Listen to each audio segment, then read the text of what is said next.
Hare Krishna. Welcome to the question answer session of the Bhagavad Gita course. Today is the 17th of July. Here we are on the west coast of the United States, and it could be a different date in other parts of the world. This is a question answer session in the main series of the class, which we do on Friday evenings as per United States West Coast time. We had the second class of this course yesterday. For India time, it would be Saturday morning. Right now it's night in India. So we had the second class and we covered the first half, more or less, of the first chapter. To be more precise, we covered till verse number 27. I will summarize what we went over, but before we begin, we will recite some prayers to the previous acharyas, to the guru, to the disciplic succession. And this is so that we can understand the topics of Bhagavad Gita in the proper way, with a nice understanding, and with their blessings. So these prayers, let me share my screen.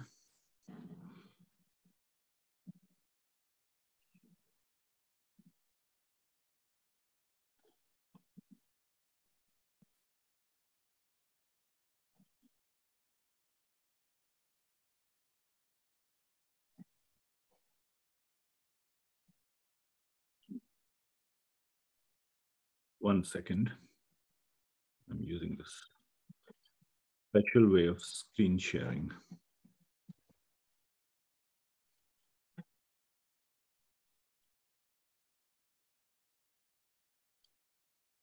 Okay, so hopefully you can all see the screen. We are on vedabase.io, and we have the Bhagavad Gita here, and we go into the introduction of the Bhagavad Gita and we will recite these prayers. You are now highly encouraged to read the translations of these prayers, which are given right after. So the italics is the prayers, and right after the italics are the respective translations. So these prayers take just 2 minutes to recite. And these prayers basically are requesting the blessings of the previous acharyas and gurujanas. So if you see this line here, Tasmai Shri Gurave Namaha. This is a very famous verse, Om Ajnanatimirandhasya. So we will recite these. Before we start from here, we will recite 2 more verses as pranam and our glorification of A.C. Bhaktivedanta Swami, who has written the commentaries on the Bhagavad Gita as it is. That is the edition of Bhagavad Gita we follow. So here we go. Nama Om Vishnu Padaya Krishna Pristhaya Bhutale Srimate Bhaktivedanta Swami Niti Namine Namaste Saraswati Devi Gauravani Pracharine Nirvishesha Shunyavadi Paschatya Desha Tharine. Now we will start from here. Om Ajnanatimirandhasya Jnananjana Shalakaya Chakshurun Militam Yena Tasmai Shri Gurave Namaha. Shri Chaitanya Manobhishtam Sthapitam Yena Bhutale Swayam Rupa Kadamahyam Dadati Swapadantikam Vandeham Shri Guru Shri Yuta Padakamalam Shri Gurun Vaishnavamscha Shri Rupam Sagrajatam Sahagana Raghunathanvitam Tam Sajivam Sadvaitam Savadhutam Parijana Sahitam Krishna Chaitanya Devam Shri Radha Krishna Padan Sahagana Lalita Shri Vishakhan Vitamscha He Krishna Karuna Sindho Deenabandhu Jagatpate Gopesha Gopika Kanta Radha Kanta Namostute Tapta Kanchana Gaurangi Radhe Vrindavaneshwari Vrishabhanu Sute Devi Pranamami Hari Priye Vanchakalpatarubhyascha Kripa Sindhubhya Evacha Patitanam Pavnibhyo Vaishnavebhyo Namo Namah Jaya Shri Krishna Chaitanya Prabhu Nityananda Shri Advaita Gadadhara Shrivas Adi Gaura Bhakta Vrinda Hare Krishna Krishna Krishna Hare Hare Hare Rama Ram Rama Hare Hare. Jai Srila Prabhupada ki Jai. Okay, so here we are. So this is the question answer session. Last week we just covered orientation, and there was not much sort of question answer that occurred last time other than some basic logistical aspects.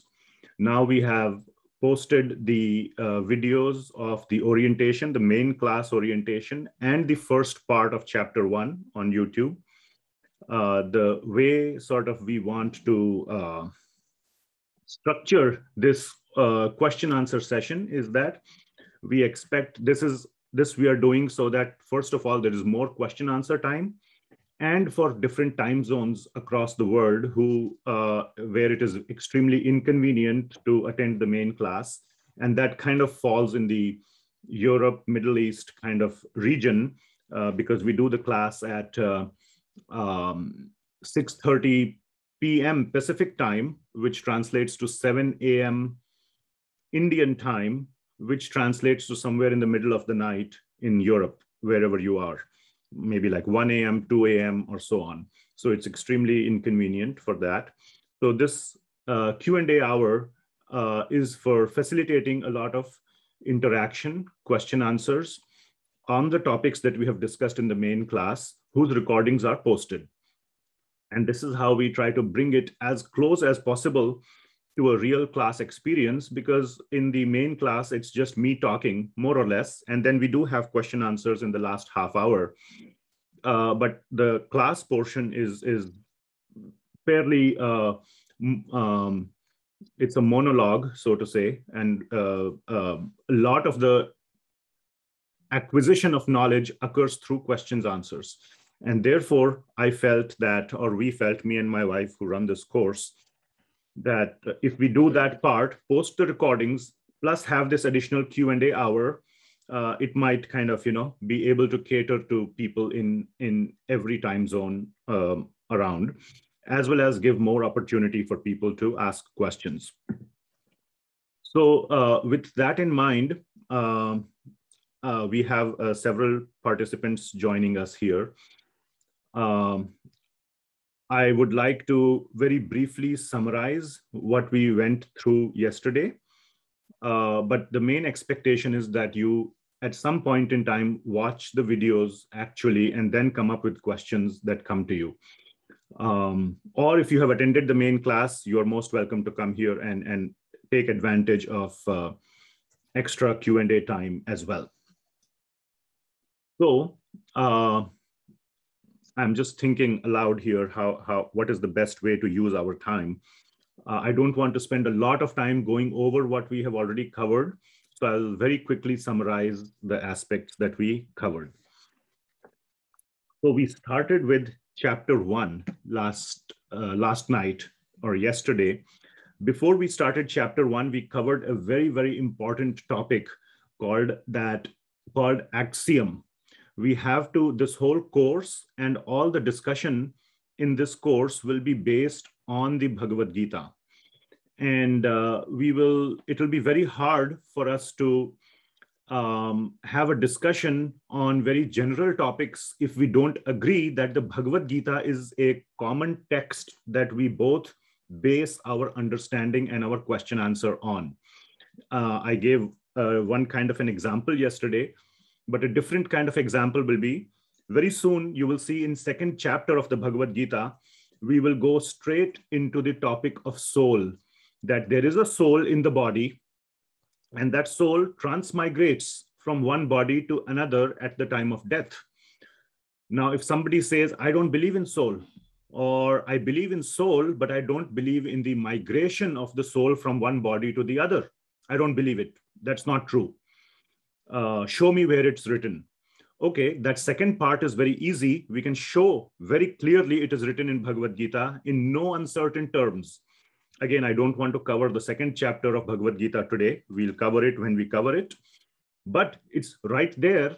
And if somebody says, no, I still don't believe it, Bhagavad Gita was written just by a human being, he had his misconceptions, then there is no common foundation to talk about. If that level of disagreement occurs, that what is written in Bhagavad Gita itself is questionable, then I would urge you to reconsider that. Do you want to,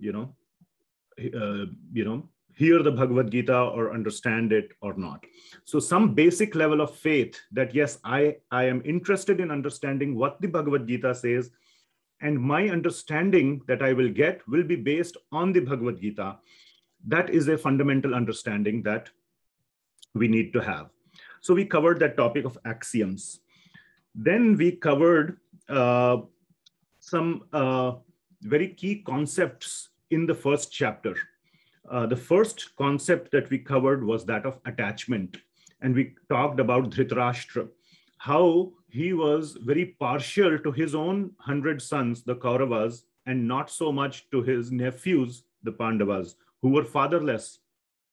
And he even admits that he has a weak heart, and he is partial to his sons to the extent of having ill intent towards the Pandavas. Every father has a special place for his own sons, but he never neglects his duties to others, and especially being the emperor.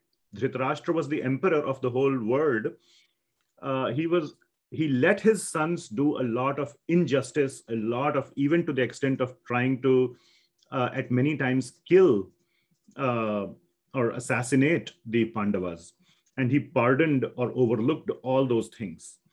That was out of his great attachment towards his own sons. So we covered that one concept. Then we saw a sort of a deep sort of a characterization of Duryodhan's mentality, which is of arrogance, manipulation, and taunting even those people who are on his side, like Dronacharya, etc. So it was all about himself, what he wants. He did not care one bit about what others want or what makes other people happy. This concept we called as Mam and Aham. Always we are in this thinking about what works for me. I am the center of the universe, and I want everybody else to revolve around me and make me happy. So it's all about Mam and Aham. So these concepts of attachment and Mam and Aham, or me and mine, are very significant. And we should try to see how in our own lives these apply to us. How much in our own lives we are so drowned in these aspects that it is, it governs how we live every part of our life. And in that process, we commit sinful acts, we commit acts of injustice to others. And a very simple definition of injustice is something that we do to others that we don't want them, or we are not okay if they did to us. That is a very simplistic, but a very a real and reasonable definition of injustice. The third topic, major topic that we discussed yesterday, was ignorance about God.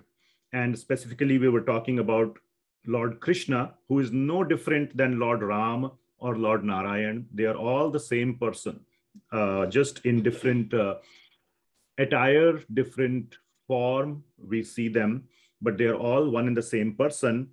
But ignorance that who is God, and even if God came in front of us, will we be able to identify him as God? Duryodhan was able to see Krishna right in front of him, right in front. Yet he had no idea that this person is the Supreme Lord. He thought he was a powerful person, a very intelligent, very smart, very cunning person, but not God. And he thought he could outsmart him. He could outwit him, he could defeat him. And that is the mentality that many of us have. Many of us ask the question, I would believe in God only if he came in front of me and told me, see, I exist, I am God. That is not a very good argument. Even if God came in front of us, there is no guarantee we would submit to him, we would become his devotee.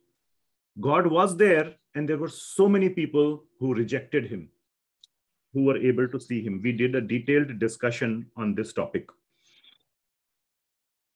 And the last topic that we talked about, major topic, was when Arjuna asks or requests Krishna to draw his chariot into the middle of the armies, into the center of the battlefield. And he wanted to look at the armies on both sides. And here we talked about the topic of Lord Krishna becoming the Sarathi or charioteer, or in more simple terms, driver of Arjuna. Now, driver, as you can understand, is not a very dignified or very glorified job. It is the job of a servant. And Krishna accepted the position of this servant of his devotee. A devotee considers himself to be the servant and God to be the master. But for pure devotees, for very, very loving devotees, God is willing to become the servant of the devotees. And that is the situation we see here. And that the topic that we discussed was the sweetness of the relationship between God and his devotees. And we discussed it in detail. Again, I don't want to repeat all that. All that is there in the recording. So I think that's how much we discussed yesterday. I have covered a sort of a very quick 15-minute summary of what we went over. Now, there were some questions that came in through the question answer form. Just to make sure, if you have any questions, you have 3 ways to do it. Okay. The first way is, now in this question answer class, everybody can unmute themselves and speak. Because I am not doing a full class, I won't get disturbed if somebody unmutes and does some, by mistake, and I get distracted. In the main class, I don't give the permission to unmute because I get distracted if by mistake somebody unmutes, and I kind of get distracted by that. So everybody can unmute and just ask a question. It's better, it's a nice etiquette, it's a good manners to raise your hand. In Zoom, you can raise hand. And that way I can come to you and then you can ask a question. Like in a class, you raise your hand and then the teacher asks you to ask your question. But that's fine. You can just ask a question by unmuting. It's good manners if you raise your hand and also ask. Second way is to put it in the chat window of the Zoom call. That is also a way. The third way is this. So, can you see the screen here? Okay. So we have a website on which you can submit a question and that question will come to us. So this is how you can post questions beforehand. The name of the website is gitapdx.com, and you can go to this /contact us hyphen. This is a hyphen. So you can go to this website and you can post a question, and we will make sure to answer the question in one of the 2 classes. We also ask you, where do you want this question to be answered? In this class, question answer class, or in the main class? So these are the 3 ways. One is raise hand and ask verbally. Second is through the chat. And third is through the form, this form. Okay. Okay. So having said that, let's get started with the Q&A. So I have some questions on the chat. I will start with those. And I got some questions on the form as well, on this Gita PDX We already got a couple of questions because I announced this yesterday. So let's see.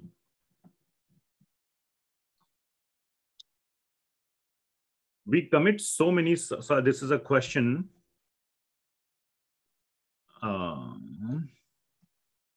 We commit so many sins in this birth, and when it comes to balance this birth's sins, how can we undo previous birth's karmas, of which we are not even aware of, and become free from them? So there are a couple of aspects in this question. I will do one thing. Here's what I'm going to do. Let's see if this works. Okay.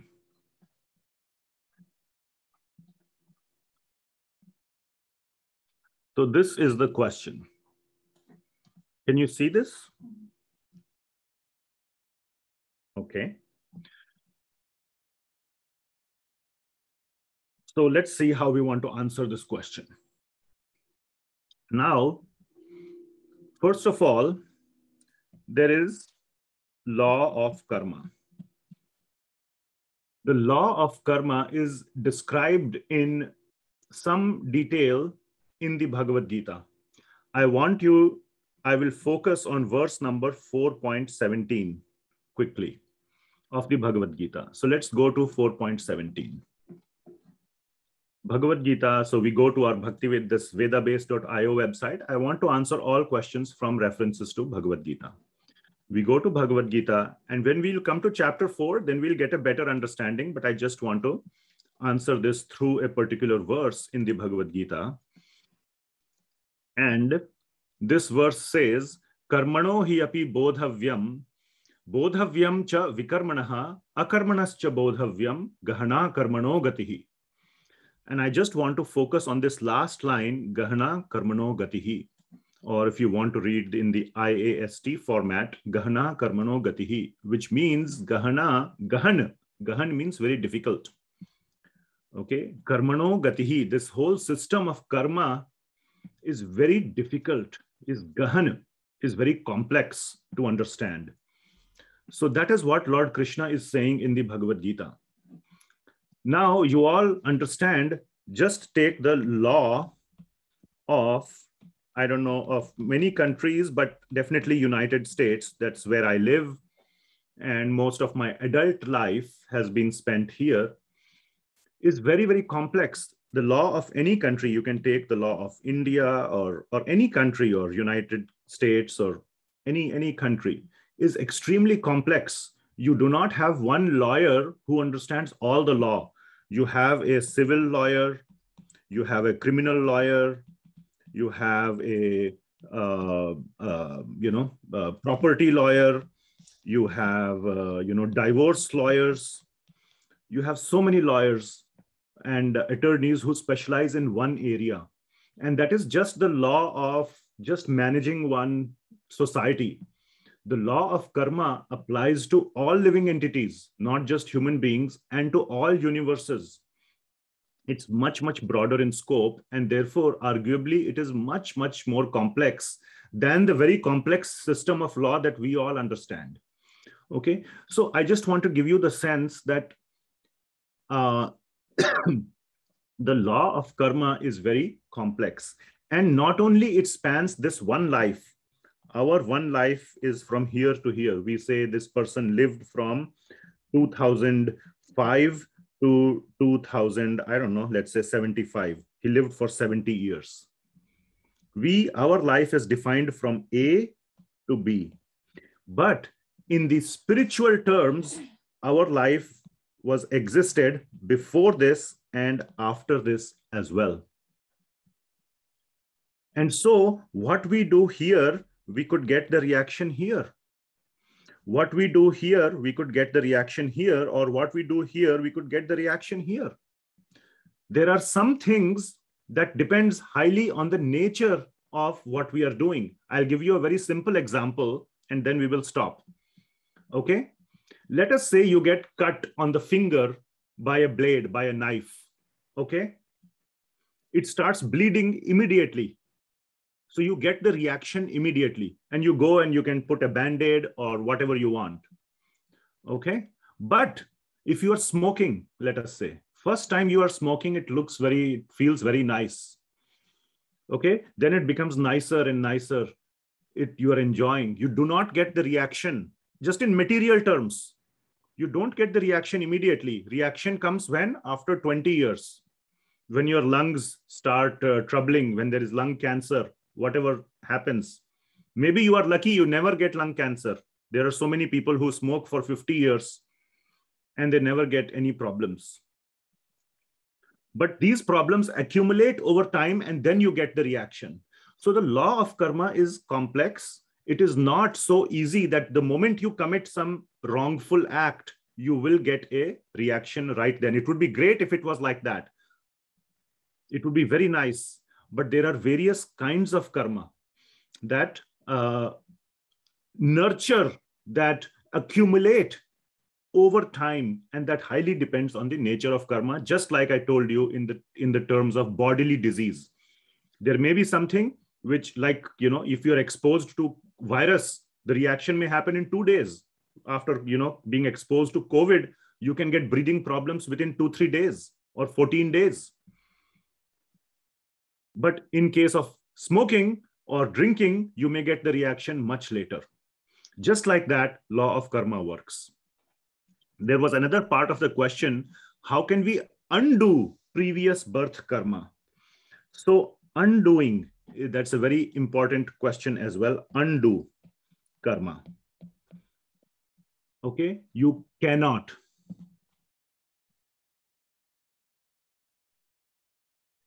Cannot undo karma.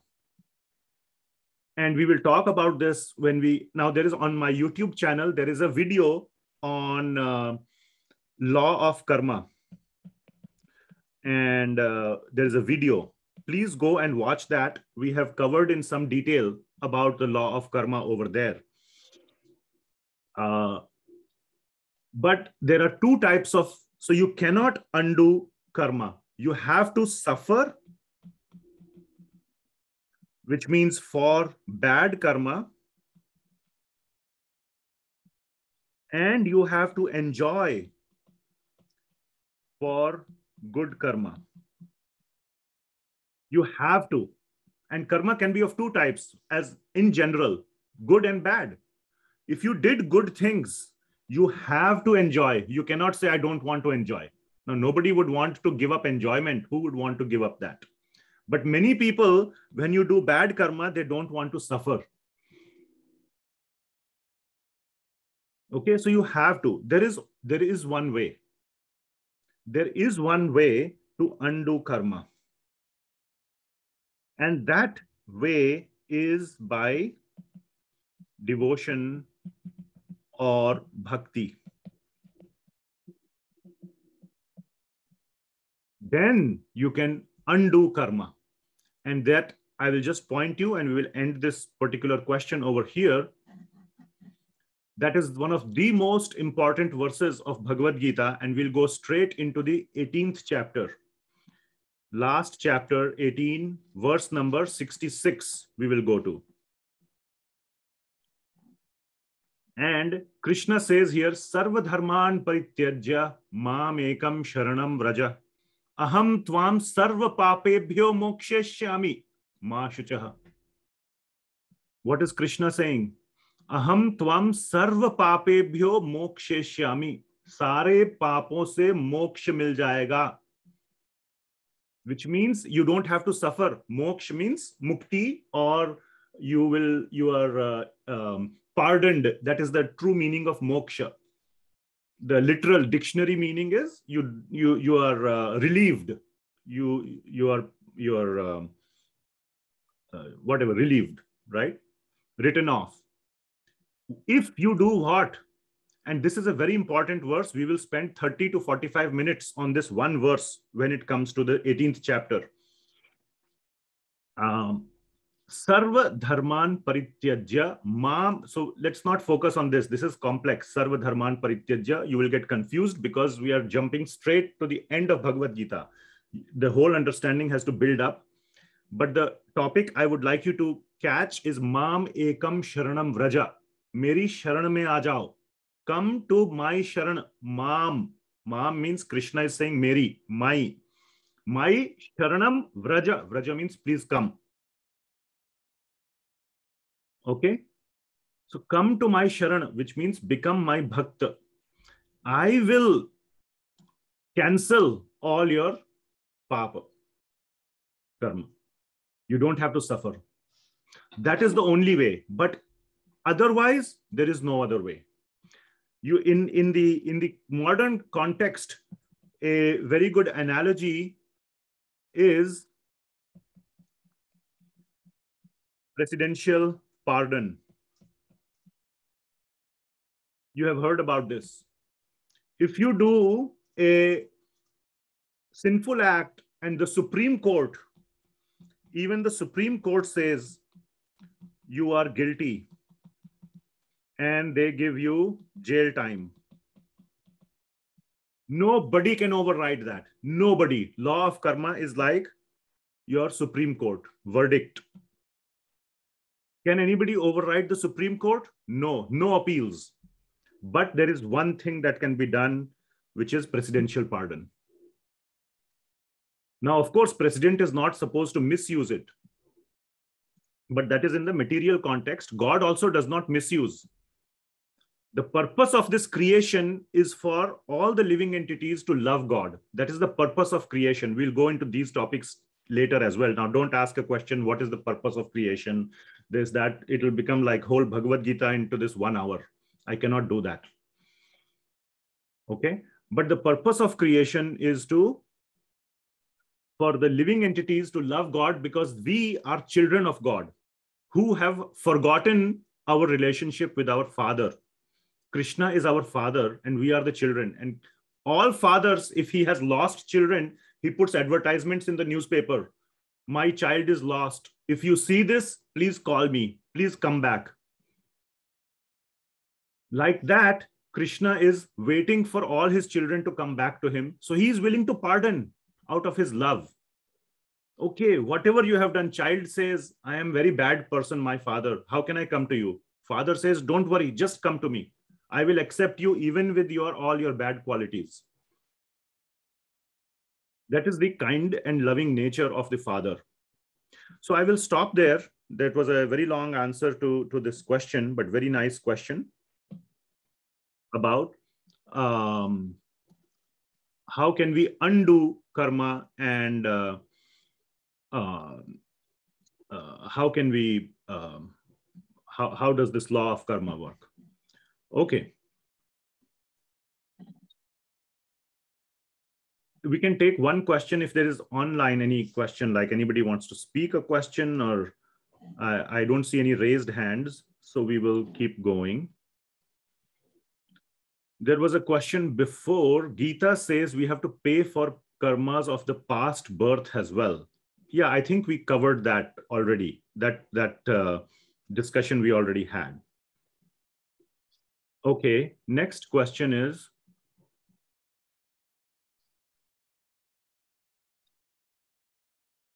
how can we best understand the flow of time and understand life on earth? So let me just copy paste this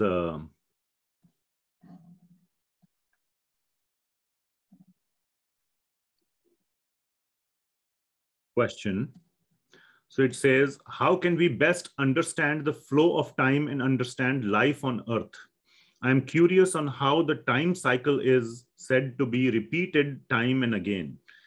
Can be referenced to the part in Bhagavad Gita when this would be answered, and I would be patient to know that. Okay, very nicely asked question. And yes, this is absolutely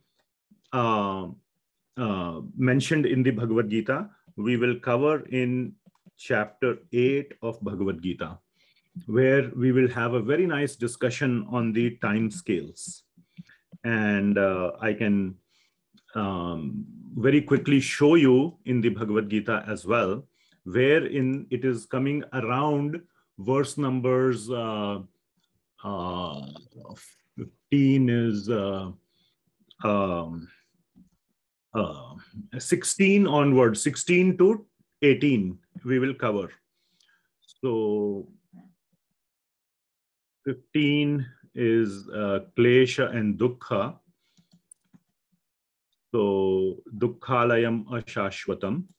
And then 16 onwards, we will cover, by human calculation, 1,000 ages taken together from the duration, form the duration of Brahma's one day.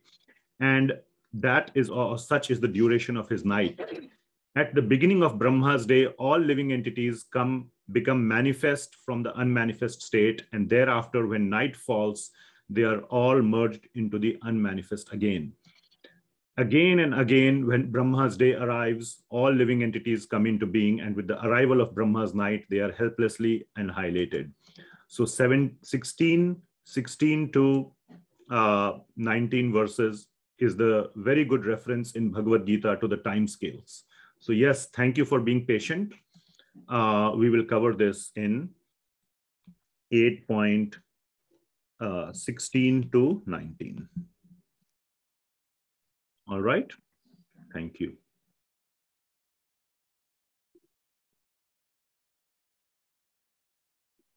Then somebody is asking next question. I'll paste this question so you can also see it while, 1 second. Do this.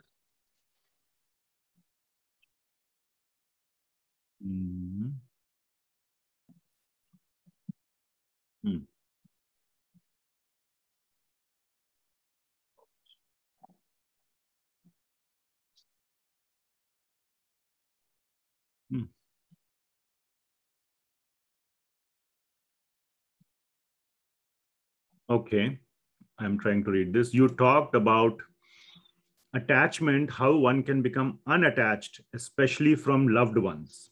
No, we did not say become unattached to loved ones. I will clarify. Especially from a boyfriend or girlfriend, husband or wife. These relations are very hard to detach from, even if you are a devotee. Yes. I know one devotee, his wife cheated on him and he hanged himself. Okay, very sorry to hear. I'm thinking devotees should know better, but I guess it's hard, although one may have the knowledge or know the philosophy of Krishna consciousness. So I don't know what is the, so the second half of the question is a statement, and it is very hard. Yes. I guess the question here is the following, that do we need to detach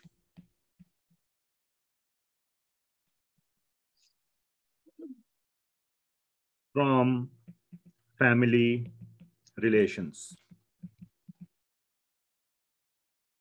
That is the question for making spiritual progress.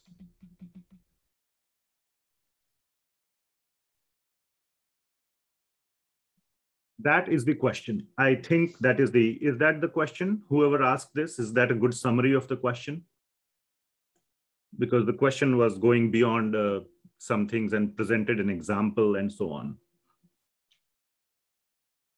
Okay, I assume that is the question. The answer is a big fat no. Big fat no. Let me make it big and fat.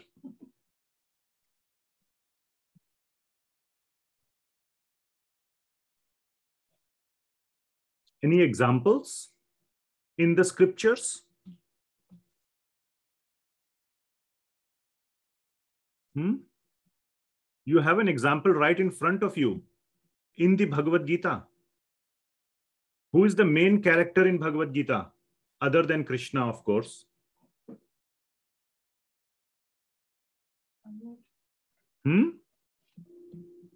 Arjuna. Did he give up his family life? No.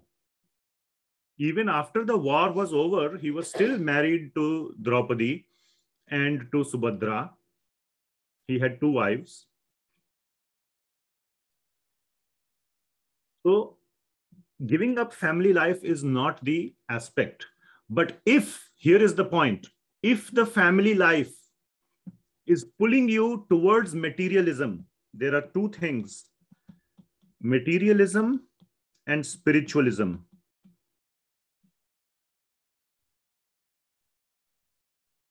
Or materialistic direction and spiritual direction. So if family life is pulling you towards materialistic direction, then it is better to stay away from it. But if both husband and wife or the family, whoever, father, boyfriend, girlfriend, or whatever may be the case, together, if you are progressing in Krishna consciousness, Draupadi was a great devotee of Krishna herself. There are so many, when she was being dishonored, disrobed in the assembly of the Kauravas in front of Dhritarashtra and Bhishma Pitamaha, who did she take shelter of? Who saved Draupadi? Gave her infinite sari? Krishna. She called for Krishna. She is a great devotee of Krishna. So when husband and wife are both great devotees of Krishna, then they can both keep going towards the same direction together. There is no need to give up family life. The answer is make the whole family spiritual, rather than saying giving up family is the only way. Okay, so I hope that answers the question. And of course, in this case, there is a, example is given of wife cheated on husband and all that. So I am, cheating on husband means the wife had some illicit relationship with another man. That is not in a spiritual direction. That is for bodily sense gratification. So bodily sense gratification is obviously a materialistic aspect. So wife, in that case, if that is correct, the wife was very interested in sense gratification, gratifying her own body, her own sense desires, her own lust. So definitely it is not in the spiritual direction. In that case, it is better to give up. And there are various levels of giving up. Now, divorce or, giving up out of anger is not recommended. Giving up so that you can focus on your spiritual life, that is the correct way. So the first step would be to mentally give up, to mentally detach. You don't have to make a show of detachment to the world. Mentally, you can be detached. You progress on your spiritual life. Forget those who are too attached to material life. You can leave them aside mentally. But if they are constantly poking you, constantly disturbing your spiritual progress, then physical separation is recommended. Okay? So I hope we answered that question at various levels. Okay.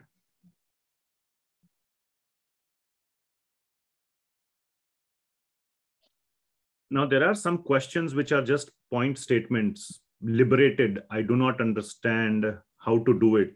That's probably in context of some other question answered earlier, but I won't be able to, my brain is not working that fast.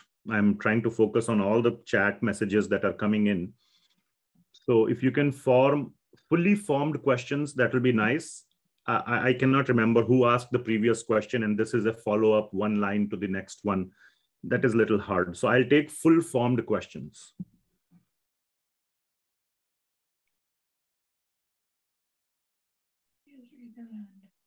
Okay, somebody has raised the hand. You can unmute and ask. You have the permission to unmute, I believe. Yes. Chitra Mataji.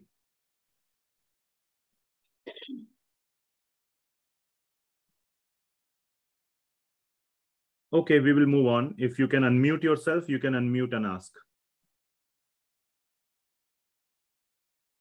Okay, we will move on.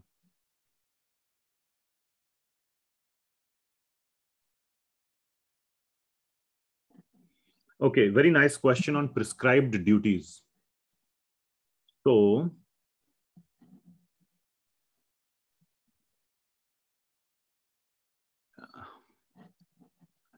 this is a little tough to arrange. Okay, I am reading Bhagavad Gita right now, and I'm not able to fully understand what are the prescribed duties. Can you help me? How do we find our prescribed duty? So this is a question again that will be answered later on. What are our prescribed duties?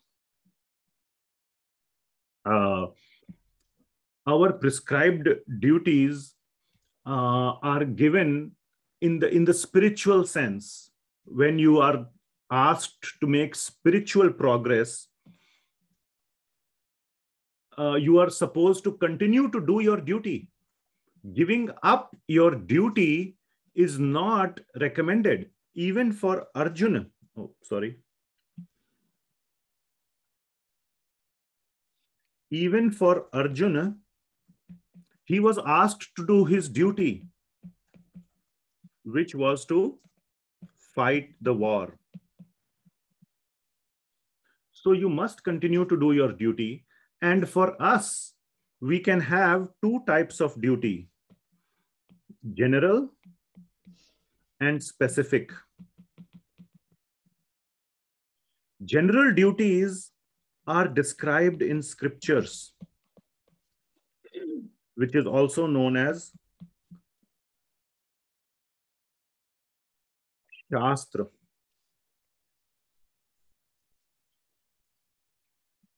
Shastras describe duties. There is a whole volume of Srimad Bhagavatam I can show. Library. Now, instead of going to Bhagavad Gita, we are going to Srimad Bhagavatam, which is the Bhagavat Puran. It is almost 20 times bigger than Bhagavad Gita.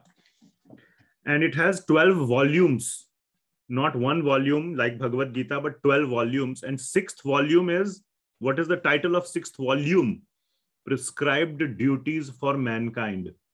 The whole volume is dedicated to what are the prescribed duties for mankind. It's that much thick. Okay. So there is plenty of advice and guidance in the Shastra, in the scriptures, for prescribed duties.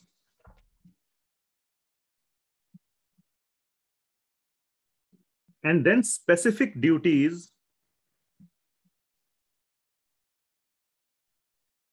are given by Guru. On the battlefield, Krishna was the Guru of Arjuna. And Krishna was giving direct advice. Arjun, you do this. Arjun, you do this. Arjun, you do this. He told Arjun or Yudhishthir to say that to Dronacharya, Ashwathama was killed.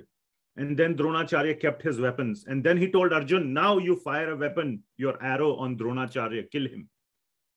Arjun did that. He was just following Krishna's instructions. He realized all these bodily relations are at a material level. God's instructions are spiritual. And I must follow God's instructions. And in his case, Guru and God were one and the same. He was very lucky. But Guru is a representative of God in our lives. We are not so lucky to have Krishna become our Guru directly. But through the disciplic succession, which we talked about last time, Guru is a representative of Krishna, and he can give us specific guidance on what should be our duty. So there is general duty and there is specific duty. We will cover it in detail. It comes from Guru and Shastra. But in a nutshell, the prime duty of human life is to make spiritual progress. That is the prime duty of human body, of somebody having a human life. Cat or dog cannot make human spiritual progress. So if we are living just a more glorified or a more technologically advanced life of a cat and dog, then it's no good. We are not making the right use of human life. The duty or the dharma of human life is to make spiritual progress. Athato Brahma Jigyasa. Brahma Jigyasa is not possible to do by cat or dog. Only human can do Brahma Jigyasa. That is the prime duty. Now, within that, there are so many branches, and we can go into more details later of how to select a branch and what to follow. For now, you are in the Bhagavad Gita course. Please follow Bhagavad Gita. That is the prime, the number one topmost Shastra. There is no better Shastra than Bhagavad Gita. So please follow that. Okay, hopefully I have answered that question. Now, I think Chitra Mataji said you're not able to unmute. Is anybody able to unmute? Some of the more, technical people, can they try to unmute? Because from my side, I have given the permission. Prabhu is also saying no. Oh. Yeah. Now I have been. Now I can unmute. Thank you. Thank you, Guruji. Sorry, I had to toggle it. No, it's okay. My question is, thanks for giving me an opportunity now to speak. My question is, one person asked how to detach. So mentally detaching, fine, that is perfectly all right. Of the two persons of the same family, one is spiritually, has a spiritually high altitude, and another one is normal. And the spiritually uplifted person is right and the other person is wrong. And the other person with his arrogance keeps on insisting that this person who is right is wrong. And under those circumstances, it becomes for the person who is really spiritually gone ahead in life also to explain to that person that I am right. But at the same time, she has to explain, she or he has to explain and maintain a balance in life with the family matters also. Then how do they,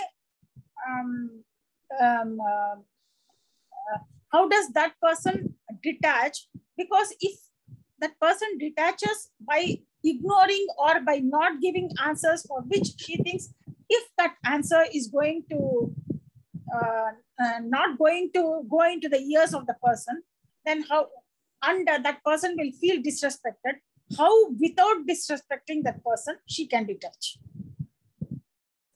There are many aspects. Clear? It was very, very... It was a long question. Let me speak. It was a long question. Many aspects you mentioned. I will see how much I can remember and try to answer that much. Okay. Okay. So first of all, you mentioned about right and wrong somewhere. Now I can understand you were just speaking the question and the question may not be well formulated. That may not be exactly what you wanted to ask, but still I got whatever I got from what you said. I cannot go into your mind and see. So let me just answer some general points and then we will move on. And as we go along the course, more and more it will become clear to you. So there is, first of all, there is nothing like, you don't, it's not, if you are going on the spiritual path, you don't have to make the other person wrong. And if he or she is in a delusion or something like spiritual path is not useful, I just want to eat, drink, and be merry, you can leave them alone. Okay, let me finish. Okay. And again, I don't want to get into a long debate here or a long, like a discussion. So I'll just make some points and want to move on. Of course, you need to, it's everybody's duty that if you have enjoyed going on the spiritual path, you share it with others. So to inspire and encourage, there is a difference between inspiring, encouraging, and forcing or even demeaning. That, see, I am holier than thou. I am going on spiritual path. You are such an idiot. You are stuck in material life. No, that should never be done. Never. You can inspire them. You can encourage them.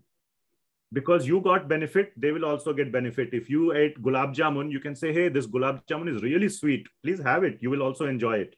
If they say, no, I don't like gulab jamuns. Can you just take it away?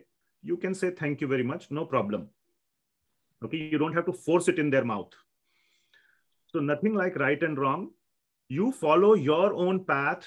If you are convinced, if you are encouraged, you keep following, and you can pray for them that someday, somehow or the other, they will become attracted to this path. That is the minimum you can do. And you can also show by your example. Actions speak louder than words. So through your own actions, by setting an example or by leading a life, not by pretending, not by just showing off, truly by leading that life, and in mentally praying for them, you can influence them.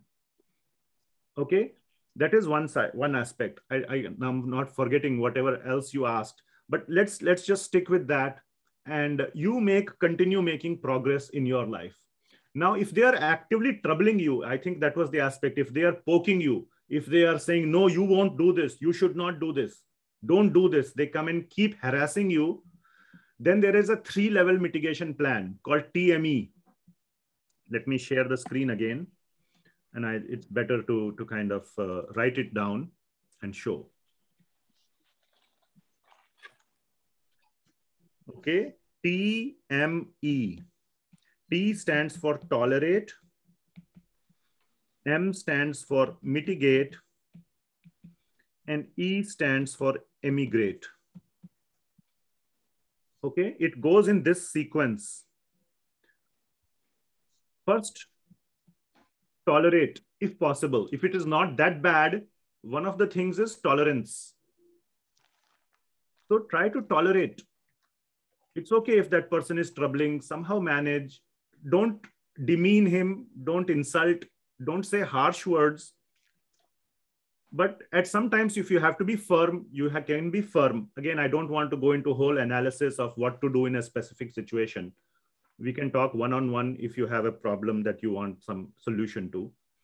Second is to mitigate, do something about it. And this is no difference from regular disease.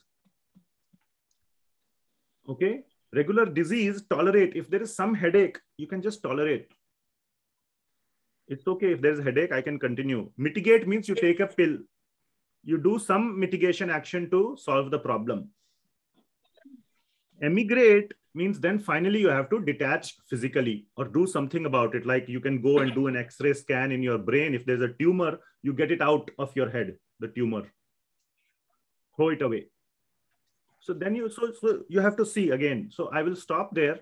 These are the sort of the general domain of things you should do. But the main point is that continue on your own spiritual path. That is the dharma. That is the #1 duty of human life. Don't let anything stop you from doing that. There will be problems. There will be hurdles that will be thrown in your way. You have to overcome them. Okay. Yes, Ram Prabhu, you are raising your hand. Yeah, when you talked about specific duty and given by Guru, who represents actually a God, who represents God, it reminds me of what we are all taught from childhood, Mata, Pita, Guru, Deva. That came to my mind, and maybe something is there in Gita even to explain this. But I don't know about it, but I know this remains in my head. I even tell Americans, friends, this is how we believe in Mata, Pita, Guru, Deva, because Deva himself considered Mata, Pita and Guru as God. Okay. No. Yes, thank you. Am I sharing? Okay, I will write it again. No. Wrong understanding. Okay, let me explain. I will show a couple of references. In Bhagavad Gita 9.17, chapter 9, verse number 17, Lord Krishna says, I am the Mata and Pita. So, not 17, yes. Pita aham asya jagato mata dhata pitamaha. Pita aham jagatasya. For the whole world, I am the father. I am also the Mata dhata pitamaha. That is the closest it comes to Mata Pita. It doesn't say that Mata Pita is Bhagavan or Guru. Krishna is Mata, Pita, Guru, everything. But every Mata Pita is not a Guru. If that was the case, do you know the story of Prahlad? Who was Prahlad's father? Hiranyakashipu. Hiranyakashipu. Prahlad rejected Hiranyakashipu. He said, you are not my Guru. I respect you, you are my father, but you are not my Guru. Hiranyakashipu was trying to give teachings to Prahlad and Prahlad rejected them. So, Guru need to be a bona fide Guru. Not every Mata Pita is Guru. That is wrong. So, a bona fide Guru. Not every Mata Pita is a Guru. You have to be a bona fide Guru. If Mata Pita are bona fide, they can be Guru. Definitely they can be Guru. There are so many examples where the Mata Pita are very, very bona fide. And who is bona fide? Tattva. Is that the right way to write? Tattva Darshinaha. Tattva Darshinaha. जिसने तत्व को देखा है, who has seen the truth. And that we can expand on what is the meaning of that. But this verse is very important. Another verse in Bhagavad Gita, chapter 4, verse number 34. We will go to 34. Tad vidhi pranipatena pariprashnena sevayah upadekshanti te jnanam jnaninas tattvadarshinaha. What kind of person you should go to? To one who has seen the truth. Tattvadarshinaha. Just try to learn this truth by approaching a spiritual master. Inquire. So these are the ways to inquire submissively by rendering service and all that. But here is the main point I want to make. The self-realized soul can impart the knowledge because they have seen the truth. Because they are jnani. They can give you upadesh, upadekshanti te jnanam.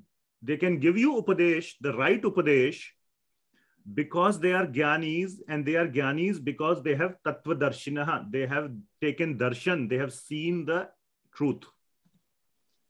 So you cannot go to every Tom, Dick and Harry for Guru.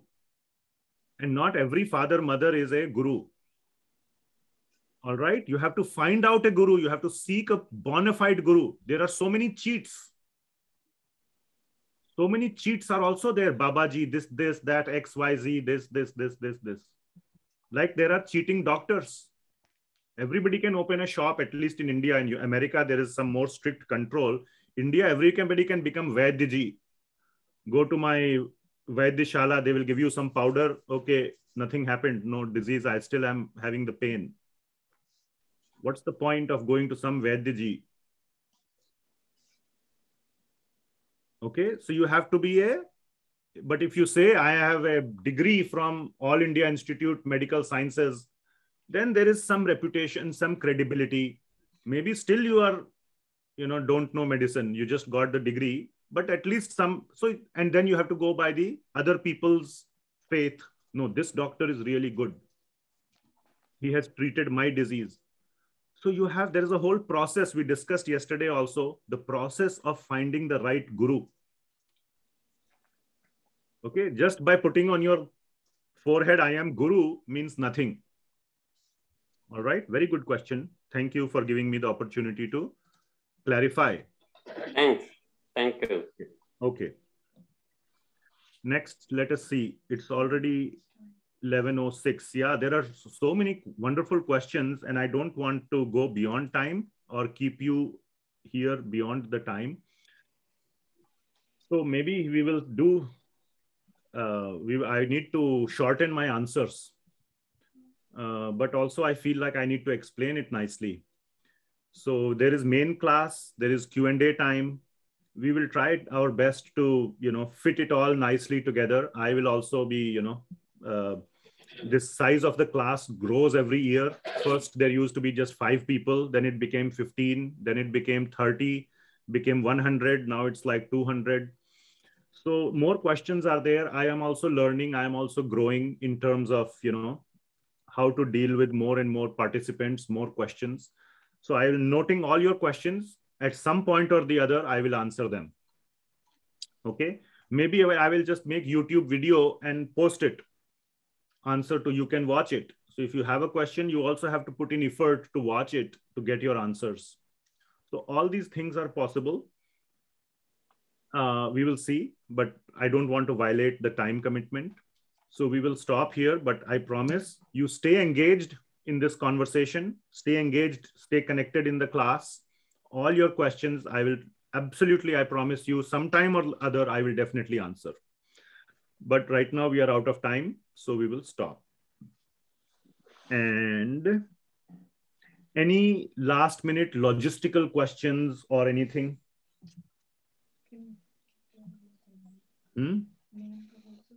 And please, when you are joining, please put your full name in the Zoom. It helps us a lot, not just the first name, but the full name, because there are many people with the common first name. Yes, Sai Vivek. Hare Krishna, Prabhuji. Hare Krishna. So the question is, will you be taking over like an overflow session in the next class? My question is, will you be taking over questions that are left over in today in the next Q&A? Somehow or the other, I have to incorporate them. I don't have a plan yet in my mind of how it will happen. Okay. But one way or the other, it will happen. And whatever way it happens, it will all be made available, even if you are not there, in form of recordings on YouTube. Thank you. Okay. So one way or the other, this is just something. Yeah, there are all these wonderful questions, but there is limited time. Thank you. And I also need to improve in shortening my answers. That's the number one thing I can do. Or maybe no recap. Yes, that is very good point. My wife is pointing out, I spent the first 20 minutes doing recap. If you can come prepared, that will help me, or I can assume that you have heard all the discussion that happened. And then I will just point, okay, go look there, go look there. I don't need to either repeat the recap or repeat myself, but that will require you to go and be on top of what has already been covered. So in this cooperative way, we can cover more material, go into more depth. Make sense? Okay. Thank you so much for attending. We hope to see you again next week during the main class or Q&A time. Thank you very much. Hare Krishna. Hare Krishna. Thank you. Hare Krishna.